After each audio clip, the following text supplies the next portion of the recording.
आपल्या लोकांना आता रोजगार नाही आहे, कामधंदा नाही, सगळे आपण बेकार झालो, काम आपले सगळे धंदे गेलेले.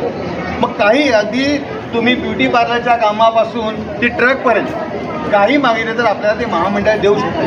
आणि महामंडळाने जर का ते पैसे दिले, समजा 10 लाख दिले तर 5 लाख रुपये आपल्याला ती सबसिडी मिळेल. ही आपल्या लोकांना मिळाली, आपल्या समाजाच्या लोकांना मिळाली, आपल्या समाजाच्या युवकांना कामाला यावं म्हणून आपण त्यांच्यासाठी अर्थाने मागतोय की आम्हाला आर्थिक महामंडळ द्या.